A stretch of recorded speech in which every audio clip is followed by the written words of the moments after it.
प्लॅटफॉर्मवरती, तुझ्या प्रोफाईलवरती मला या गोष्टी दिसल्या, तर तुला काय आवडतं, तुला हे आवडतं का, तुला ते आवडतं का, ते तुझे स्टार्टर पॉईंट्स असू शकतात. बोलताना पार्टनर शोधताना जेव्हा तुम्ही भेटणार आहात एकमेकांना, तेव्हा ते तुमचे स्टार्टिंग पॉईंट्स असू शकतात. एखाद्याच्या प्रोफाईलमध्ये ट्रेकिंगबद्दल काहीतरी लिहिलं असेल, एखाद्याच्या प्रोफाईलवरती काहीतरी स्पोर्ट्सबद्दल लिहिलं असेल, त्याचे फोटोज व्हिडिओज असतील, तर तो तुमचा स्टार्टिंग पॉईंट असू शकतो की तुला ट्रेकिंग आवडतं का, तुला अमुक अमुक खेळ आवडतो का, किती आवडतो, किती तू इन्व्हॉल्ड आहेस, काय पद्धतीने आवडतो, प्रोफेशनली खेळतेस का, काय करतेस, ही चर्चा तुमची पुढे जाऊ शकते आणि त्यातून तुम्ही एकमेकांना जाणून घेऊ शकता. पण अरे बापरे, हा तर गोल्फ खेळतो म्हणजे काहीतरी चुकीचंच आहे किंवा काहीतरी वेगळंच आहे, काहीतरी न झेपणार आहे किंवा ह्याचं काहीतरी श्रीमंती थाट आहे, असं आहे का, हा या व्यक्तीचा काहीतरी फुटबॉल खेळताना जे 25 आहेत म्हणजे हा एक प्रकारचा अतिशय फुटबॉल नर्ड आहे आणि याला बाकी कशातच रस नसेल, असं तुम्ही जजमेंट पास करणार आहात. तर त्या दोन काय स्वतंत्र गोष्टी असू शकतात. या शक्यतेचा विचार करणं गरजेचं आहे. ती शक्यता महत्वाची. ती त्याचा जर विचार नाही केला तर तुम्ही खूप पटकन कोणाला तरी काहीतरी लेबल लावून पुढे जाणार आहात की हा माणूस असा आहे, ही मुलगी अशी आहे, हा मुलगा असा आहे. हे लेबल लावणं खूप सोपं आहे आणि ते जजमेंट पास करणं खूप सोपं आहे. पण आपण फक्त ब्लॅक अँड व्हाईट नसतो. आपल्याकडे खूप साऱ्या शेड्स असतात, त्या बदलतही असतात. आपल्या आवडीनिवडी, आपले समज, आपल्या श्रद्धा,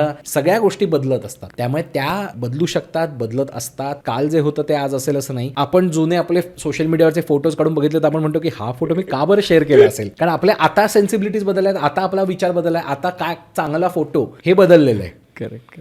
पूर्वीच्या वेळी त्यावेळी असं वाटत होतं की हा कसला भारी फोटो आलाय, त्यावेळेस तो छान होता, तो आपण पोस्ट केला. आता वाटतं की नाही वाटत. पण म्हणजे आपण सेमच होत का, म्हणायला गेलो तो सेमच व्यक्ती होत, पण तरी आपल्या आवडीनिवडी बदलल्या आहेत. त्याच्यावरून आपण जज करणार आहोत का स्वतःला? नक्कीच नाही. आता याच्यासोबत अजून एक गोष्ट येते, ती प्रामुख्याने मला असं वाटतं की लग्न जमत आलंय, ठीक आहे, सगळं झालंय, पण त्याच्यानंतर कळतं की एक पार्टनर थोडासा सोशली ऍक्टिव्ह आहे आणि एक इनऍक्टिव्ह आहे आणि मग ते कुठेतरी प्रेशर होत आहे. म्हणजे ऍट द इनिशियल स्टेजेस म्हणतोय मी, म्हणजे आपण ऑनलाईन भेटलोय, गोष्टी जुळल्यात, आता तिथून हो लग्न करू शकतो हे कळलंय. त्याच्यानंतर हे जाणवतं की एक सोशली खूप ऍक्टिव्ह आहे आणि एक थोडासा नाही ऍक्टिव्ह आहे आणि मग ते कसं मॅनेज करावं आणि ते मॅनेज करताना पण वाद होत आहेत किंवा तणाव वाढतोय.